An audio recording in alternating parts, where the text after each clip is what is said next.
जय मसीह की। आज मैं शांति रावटे आपके साथ जिस शास्त्र भाग पर मनन करना चाहती हूँ वह है प्रेरितों के काम अध्याय 7 वचन 1 से 16। मैं आपसे अनुरोध करती हूँ कि आप इसे पढ़ लें। मैं संदेश के दौरान आवश्यक वचनों को पढ़ूंगी। इस शास्त्र भाग के लिए आज का हमारा विषय है विपरीत परिस्थितियों में आज्ञाकारी विश्वास की यात्रा।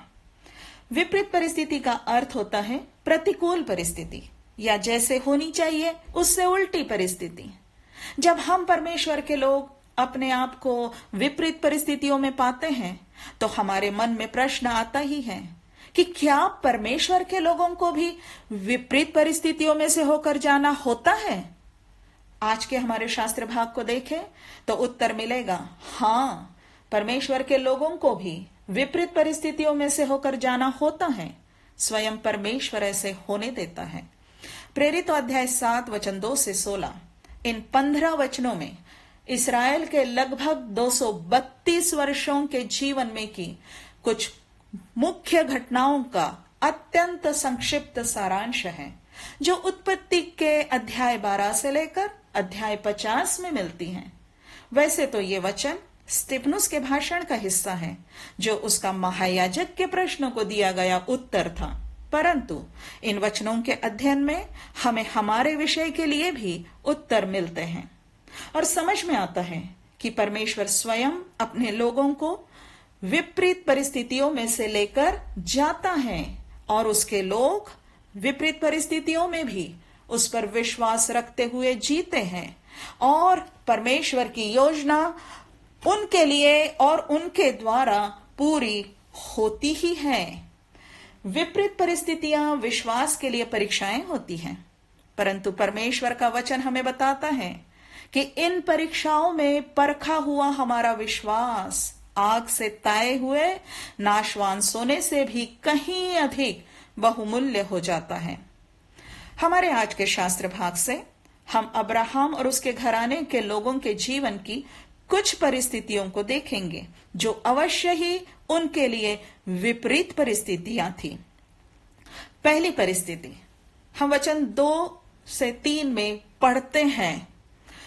लिखा है, उसने कहा, अर्थात स्तिफनुस ने कहा, हे भाइयों और पितरों सुनो, हमारा पिता अब्राहम हारान में बसने से पहले जब मेसोपोटामिया में था तो तेजो में परमेश्वर ने उसे दर्शन दिया। तू अपने देश और अपने कुटुंब से निकलकर उस देश में चला जा जिसे मैं तुझे दिखाऊंगा। यहां अब्राहम के विश्वास की परीक्षा यह थी कि उसे अपने परिचित देश और अपने परिचित लोगों में से निकलकर ऐसी जगह जाना था जहां उसके लिए सब कुछ अपरिचित होने वाला था। जिस स्थान में अब्राहम जन्म से लेकर लगभग 70 वर्षों का होते तक रम गया था, जम गया था, वहां से निकलकर उसे कहीं और जाना था। क्यों? क्योंकि परमेश्वर ने उसके जीवन के लिए वैसी ही योजना ठहराई थी और अब्राहम निकलकर चला, अपने देश में से और अपने कुटुंब में से निकलकर चला। इब्रानियों 11:8 में अब्राहम के इसी निकलने के बारे में बताया गया है। लिखा है, विश्वास ही से अब्राहम जब बुलाया गया तो आज्ञा मानकर ऐसी जगह निकल गया जिसे मिरास में लेने वाला था और यह न जानता था कि मैं किधर जाता हूं, तो भी निकल गया। अब्राहम ने निश्चय ही परमेश्वर पर विश्वास रखा था कि मुझे नहीं मालूम कि मैं कहां जा रहा हूं, परंतु मेरा परमेश्वर जानता है कि वह मुझे कहां ले जा रहा है। अब्राहम के लिए वह देश तो अनजान होने वाला था, परंतु अब्राहम उस परमेश्वर को जानता था जो उसे वहां ले जा रहा था। जैसे कि वचन 2 में कहा गया है कि तेजोमय परमेश्वर ने उसे दर्शन दिया, तो अब्राहम जानता था कि उसे तेजोमय परमेश्वर ने बुलाया था और अब्राहम के लिए यह बात पर्याप्त थी आज्ञाकारी होकर विश्वास की यात्रा में चलने के लिए। अब्राहम का विश्वास अपने बुलाने वाले परमेश्वर के प्रति आज्ञाकारी विश्वास था। प्रियो, आज हम जिन्होंने प्रभु यीशु मसीह में उद्धार पाया है, हम परमेश्वर के बुलाए हुए लोग हैं। हम परमेश्वर के चुने हुए लोग हैं और यह परमेश्वर वही अब्राहम का तेजोमय परमेश्वर है जो युगानुयुग का तेजोमय अर्थात महिमामय परमेश्वर है। आज हम उसके वचन से, पवित्र शास्त्र बाइबल से हम उसे जानते हैं, हम उसे और अधिक जान सकते हैं, हम उसके वचन से उसे और अधिक जान सकते हैं। आज हम परमेश्वर पर विश्वास रख सकते हैं कि चाहे कितनी भी विपरीत परिस्थिति हो, जिस परमेश्वर ने हमें मसीह में ऊपर बुलाया है वह परमेश्वर हमारे साथ है। और हमारे उद्धारकर्ता यीशु ने भी कहा है, देखो मैं जगत के अंत तक सदा तुम्हारे साथ हूं।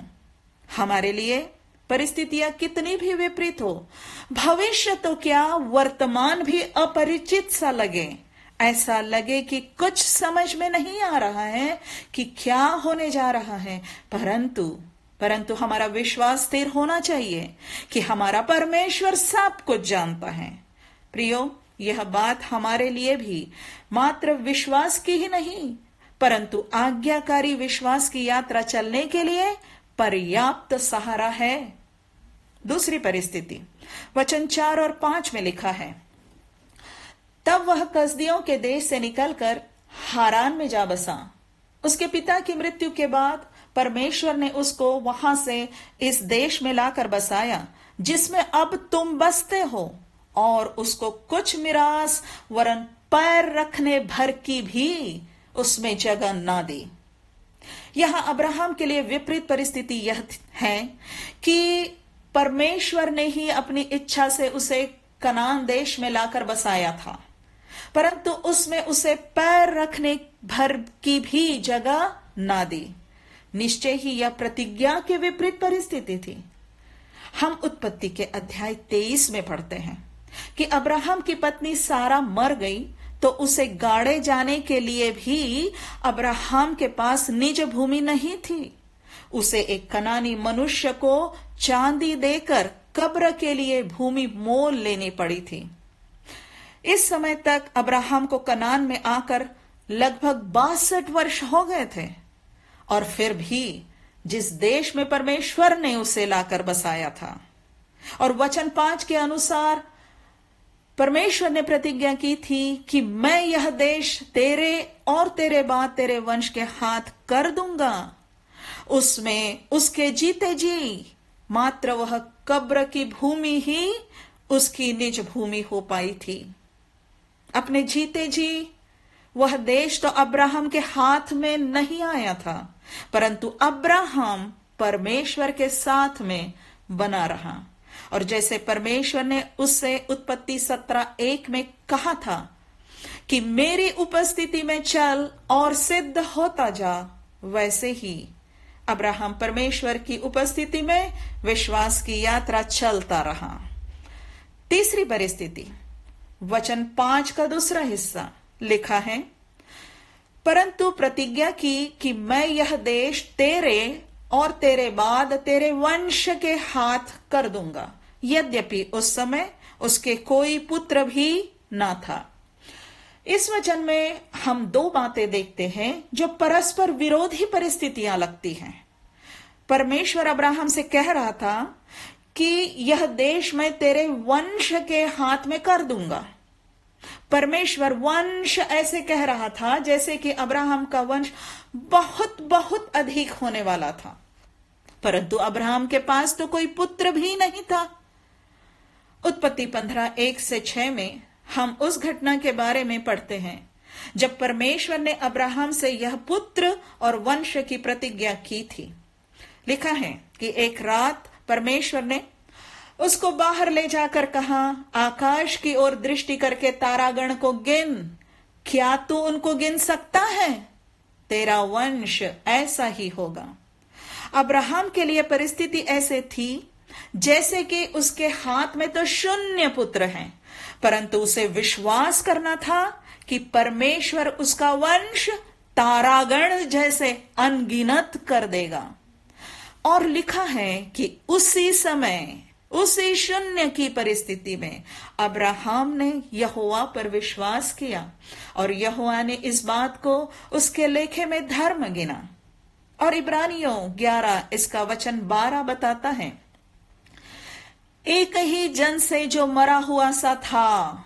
प्रियो, यह अब्राहम को कहा जा रहा है कि एक ही जन से जो मरा हुआ सा था, आकाश के तारों और समुद्र के तीर के बालू के समान अनगिनत वंश उत्पन्न हुआ।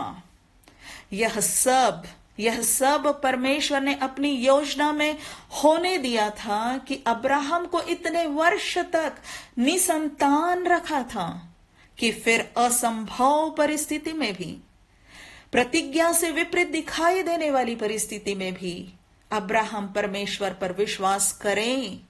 और अब्राहम ने परमेश्वर पर विश्वास किया और समय के साथ साथ परमेश्वर ने अपनी योजना को पूरा किया।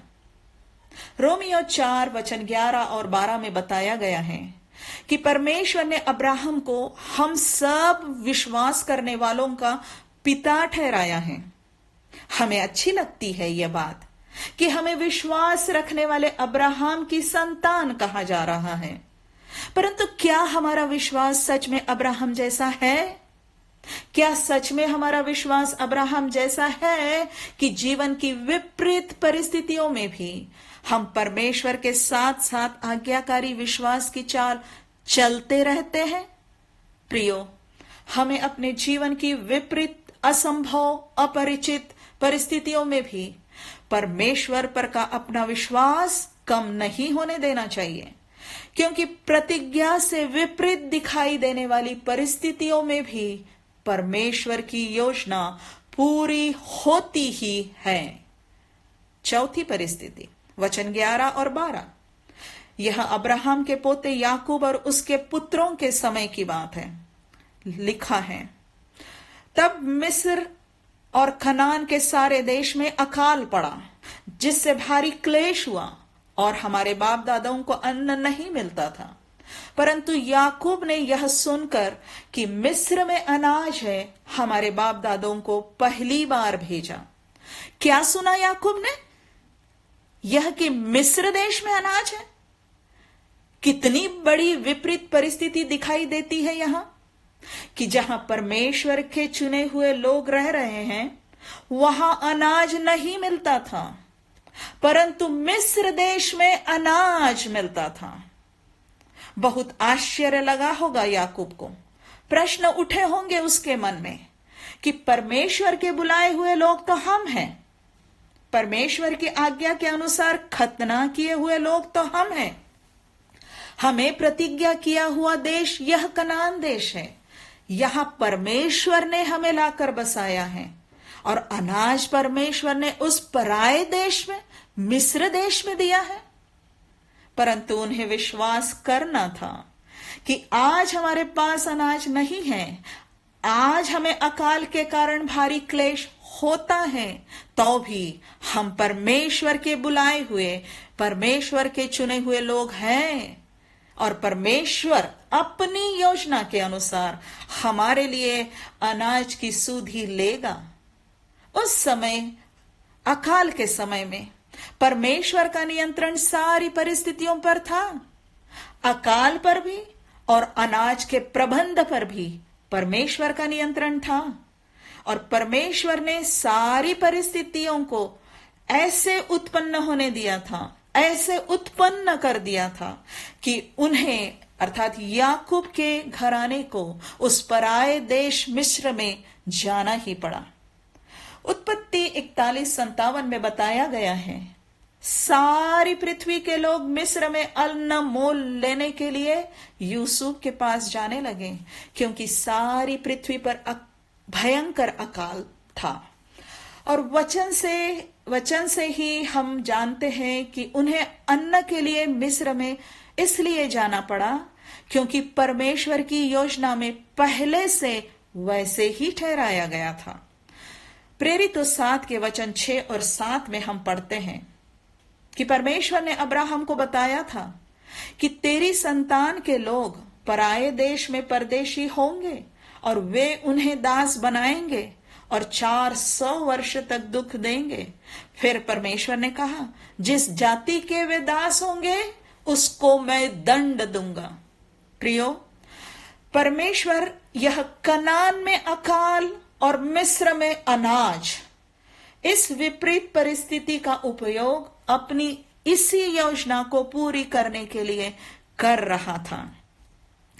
उन्हें बस एक काम करना था कि जैसे जैसे परमेश्वर परिस्थितियां उनके सामने लाता जा रहा था, वैसे वैसे उन्हें विश्वास से परमेश्वर के साथ चलते जाना था। परमेश्वर परिस्थितियों के द्वारा, जी हां, विपरीत परिस्थितियों के द्वारा भी उन्हें अपनी योजना में ही लेकर चल रहा था। प्रियो, आज भी जब हम अपने आप को परमेश्वर के आज्ञा पालन में, विश्वास के जीवन में बनाए रखते हैं, तो हम देखते हैं कि परमेश्वर परिस्थितियों के द्वारा भी, विपरीत परिस्थितियों के द्वारा भी हमारी अगुवाई करता है कि हम उसकी योजना में बने रहें। सभी आज्ञाकारी विश्वासी जन जब पलटकर अपने जीवन को देखते हैं तो जान पाते हैं कि हां, हर समय, हर विपरीत परिस्थिति में भी परमेश्वर हमें ले चल रहा था। परिस्थितियों के द्वारा भी हमारे लिए सही मार्ग बना रहा था, अपने अनुग्रह से हमें संभाल रहा था। जैसे कि उस अमेजिंग ग्रेस अर्थात आश्चर्यजनक कृपा इस गीत की 2 लाइनें हैं कि यहां तक अनुग्रह ने ही मुझे लाया है और अनुग्रह ही मुझे घर पहुंचाएगा।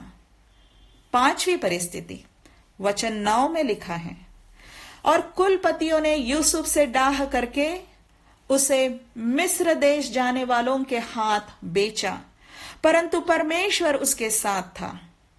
कुलपति याकूब के 12 पुत्रों को अर्थात अब्राहम के परपोतों को कहा गया है। तो वे कुलपति भाई थे यूसुफ के, परंतु वे उससे डाह कर रहे थे। यूसुफ के लिए अपने ही परिवार में अपनों के द्वारा विपरीत परिस्थिति उत्पन्न कर दी गई थी। यूसुफ को उसके भाइयों ने ही मिस्र देश जाने वालों के हाथ बेच दिया। अचानक यूसुफ एक अनजान, अपरिचित देश में, एक अनिश्चित भविष्य में ढकेल दिया गया था, क्योंकि उसके भाई उससे डाह कर रहे थे। परंतु इस विपरीत परिस्थिति में भी परमेश्वर यूसुफ के साथ था। प्रियो, कभी कभी हमारे जीवन में विपरीत परिस्थितियां हमारे परिवारजनों के द्वारा ही उत्पन्न की गई होती हैं, परंतु परमेश्वर हमारे साथ होता है, जैसे वह यूसुफ के साथ था। परंतु हम भी याद रखें कि उत्पत्ति की पुस्तक में बताया गया है कि यूसुफ ने भी अपना यह समर्पण बनाए रखा था कि वह उस पराये देश में भी परमेश्वर को अपने संग जानकर परमेश्वर के भय में चलता रहा। और प्रेरितों 7 का वचन 10 हमें बताता है कि यूसुफ के अनिश्चित लगने वाले भविष्य को परमेश्वर ने एक निश्चित दिशा दे दी। हम इस वचन से जानते हैं कि परमेश्वर ने यूसुफ के जीवन में 3 स्तर पर भलाई के अद्भुत काम किए। नंबर 1, उसे उसके सब क्लेशों से छुड़ाकर। नंबर 2, मिस्र के राजा फिरौन के आगे अनुग्रह और बुद्धि दी। नंबर 3, और उसने उसे मिस्र पर और अपने सारे घर पर हाकिम ठहराया। यूसुफ को निश्चय ही कुछ समय क्लेशों में से होकर जाना पड़ा था, परंतु परमेश्वर ने उसे हमेशा के लिए क्लेशों में नहीं रहने दिया। परमेश्वर बहुत ही अद्भुत रीति से उसकी विपरीत परिस्थिति को समय समय पर बदलता गया और एक निश्चित दिशा में बदल डाला। यह परमेश्वर ने यूसुफ के लिए किया, परंतु यह परमेश्वर ने मात्र उसके अकेले के लाभ के लिए नहीं किया था। यह सब परमेश्वर ने यूसुफ के साथ इसलिए किया था कि परमेश्वर की योजना अब्राहम के घराने के लिए पूरी हो।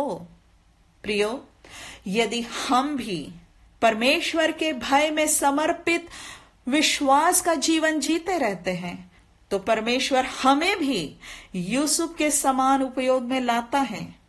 तब जो अद्भुत भलाई परमेश्वर हमारे व्यक्तिगत जीवन में करता है, वह मात्र हमारे ही लाभ के लिए नहीं होती है, परंतु उसके द्वारा परमेश्वर हमें अपनी संपूर्ण योजना में इस्तेमाल करने के लिए वैसे करता है। हमें इससे बढ़कर और क्या प्रतिज्ञा और आशीष चाहिए कि परमेश्वर अपने तरीके से, अपनी इच्छा से हमारी विपरीत परिस्थितियों में अपने अद्भुत काम करेगा और हम परमेश्वर की योजना में इस्तेमाल किए जाएंगे। प्रियो, हम अब्राहम और उसके घराने के साथ होने वाली इन विपरीत परिस्थितियों को देखते हैं तो जानते हैं कि वे लोग विपरीत परिस्थितियों में डगमगाए नहीं, परंतु वे अपने विश्वास को सही दिशा में दृढ़ बनाते गए। वरन हम कह सकते हैं कि विपरीत परिस्थितियों ने उनके विश्वास को सही दिशा दी। इब्रानियों 11 वचन 13 से 16 में इन्हीं लोगों के बारे में कहा गया है। लिखा है, ये सब विश्वास ही की दशा में मरे और उन्होंने प्रतिज्ञा की हुई वस्तुएं नहीं पाई, परंतु उन्हें दूर से देखकर आनंदित हुए और मान लिया कि हम पृथ्वी पर परदेशी और बाहरी हैं।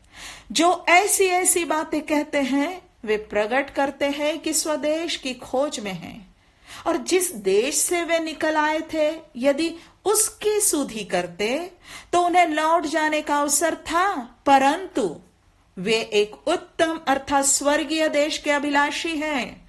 इसीलिए परमेश्वर उनका परमेश्वर कहलाने में उनसे नहीं लजाता, इसलिए उसने उनके लिए एक नगर तैयार किया है। प्रियो, इन विश्वास के वीरों की विजय यह थी कि उन्हें इस पृथ्वी पर प्रतिज्ञा की हुई वस्तुएं नहीं मिली, फिर भी उन्होंने परमेश्वर पर विश्वास रखा और कुड़कुड़ाने के बजाय यह मान लिया कि हम पृथ्वी पर परदेशी और बाहरी हैं। अर्थात उन्होंने अपनी दृष्टि इस पृथ्वी पर के कनान देश के आगे रखी। वे एक उत्तम अर्थात स्वर्गीय देश के अभिलाषी हो गए। और वचन 14 में कहा गया है कि जो ऐसी ऐसी बातें कहते हैं वे प्रकट करते हैं कि वे स्वदेश की खोज में हैं। निश्चय ही इस वचन का अर्थ यह होगा कि वे लोग अपने मुंह से ऐसी ऐसी बातें बोलते थे जिससे पता चलता था कि वे स्वर्गीय स्वदेश की खोज में हैं।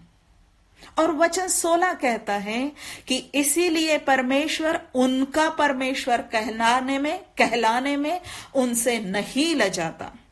प्रियो, इन वचनों से समझ में आता है कि जो लोग स्वर्गीय देश के अभिलाषी हैं, जो लोग ऐसी ऐसी बातें कहते हैं कि स्वर्गीय स्वदेश की खोज में हैं, उनका परमेश्वर कहलाने में परमेश्वर उनसे नहीं लजाता। इन शब्दों का तर्कपूर्ण अर्थ यही होगा कि जो लोग मात्र इस पृथ्वी पर की ही आशीषों की खोज में रहते हैं और स्वर्गीय स्वदेश की बातें नहीं करते हैं, उनका परमेश्वर कहलाने में परमेश्वर लजाता है। प्रियो, हम विपरीत परिस्थितियों में और प्रतिज्ञा के अनुसार सांसारिक वस्तुएं ना मिलने पर भी परमेश्वर के स्वर्गीय प्रतिफल की अभिलाषा में जीते रहें। और हमें ये बातें अपने मुंह से कहना है कि हम पृथ्वी पर की नहीं परंतु स्वर्गीय वस्तुओं की खोज में हैं। तब प्रियो, तब परमेश्वर हमारा परमेश्वर कहलाने से नहीं लजाएगा। हमें परमेश्वर के ऐसे ही लोग बनना चाहिए। परमेश्वर ने उस समय अब्राहम से की गई प्रतिज्ञा को ठीक वैसे ही पूरा किया जैसे उसने कहा था। परमेश्वर ने उसके वंश को अपने समय पर, परमेश्वर के समय पर कनान देश दिया, और परमेश्वर ने अब्राहम और उसके वंश के द्वारा जगत को उद्धारकर्ता मसीह देने की योजना को भी ठीक वैसे ही पूरा किया जैसा उसने कहा था। अभी भी निश्चित ही परमेश्वर सारे जगत के लिए अपनी ठहराई हुई योजना पूरी कर रहा है, निश्चित पूरी करेगा। वह अविश्वासियों के लिए भी अपनी ठहराई हुई योजना पूरी करेगा और विश्वासियों के लिए भी अपनी ठहराई हुई योजना पूरी करेगा। प्रियो, उन लोगों को तो परमेश्वर ने कनान देश की प्रतिज्ञा की थी, फिर भी वे स्वर्गीय देश के अभिलाषी बने। हमें तो परमेश्वर ने मसीह यीशु में ऊपर ही बुलाया है, जैसे कि फिलिपियों 3:14 में पौलुस कहता है, और कुलुसियों 3:1 के अनुसार हमें स्वर्गीय वस्तुओं की खोज में रहने कहा गया है, जहां मसीह विद्यमान है।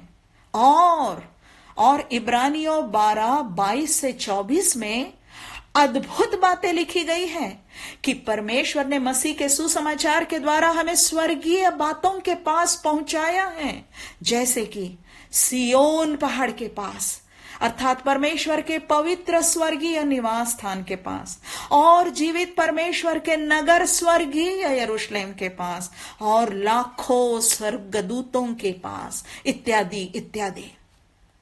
और स्वयं हमारे प्रभु यीशु ने कहा है, मैं तुम्हारे लिए जगह तैयार करने जाता हूं, और यदि मैं जाकर तुम्हारे लिए जगह तैयार करूं तो फिर आकर तुम्हें अपने यहां ले जाऊंगा, कि जहां मैं रहूं वहां तुम भी रहो। प्रियो, इस पापमय संसार में विपरीत परिस्थितियां बनी रहेगी, आती रहेगी, जाती रहेगी, पुनः आएगी। आज कोरोना की महामारी ने ऐसी विपरीत परिस्थितियों को जन्म दे दिया है, उत्पन्न कर दिया है, जिनका दूर होना अनिश्चित सा लगता है। परंतु इसमें से कोई भी परिस्थिति हमारे इस स्वर्गीय अनंतकालिक भविष्य को नहीं बिगाड़ सकती, जो मसीह यीशु में निश्चित है। और यही विश्वास हमें इस समय भी मसीह में आनंदित रहने के लिए, आनंदित रखने के लिए पर्याप्त है। अंत में एक और खास बात, हमारे परमेश्वर का यह अद्भुत काम होता है कि हर एक विपरीत परिस्थिति में परमेश्वर अलग अलग लोगों के जीवन में अलग अलग तरीके से काम करता है। जैसे यूसुफ के समय परमेश्वर व्यक्तिगत रीति से यूसुफ के जीवन में काम कर रहा था, उसी समय परमेश्वर याकूब के घराने के लोगों के जीवन में काम कर रहा था। परमेश्वर मिस्र देश के संबंध में भी उस समय काम कर रहा था कि उस समय जो याकूब का घराना मिस्र में आएगा, उसे वापस कनान ले जाते समय वह मिस्र देश को दंड देगा। आज निश्चय ही कोरोना की वैश्विक महामारी के द्वारा परमेश्वर सारे जगत में काम कर रहा है।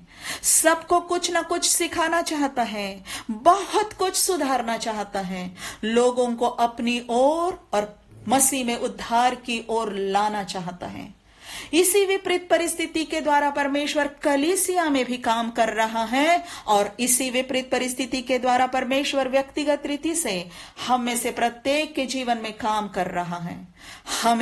हमें समर्पित रहकर परमेश्वर को अपने जीवन में काम करने देना होगा। उसके वचन के द्वारा और वचन के अनुसार हमारे जीवन में काम करने देना होगा। हमें अपने आज्ञाकारी विश्वास को बढ़ने देना होगा। हमें अपने मन में स्वर्गीय स्वदेश की अभिलाषा को और अधिक बढ़ने देना होगा। हमें हर पल मसीह के साथ उठा लिए जाने के लिए तैयार होते रहना होगा, तैयार रहना होगा। हमें कलीसियाई रूप में मसीह की दुल्हन होने के नाते बिना कलंक, बिना झुर्री के और पवित्र निर्दोष होने में बढ़ते जाना होगा।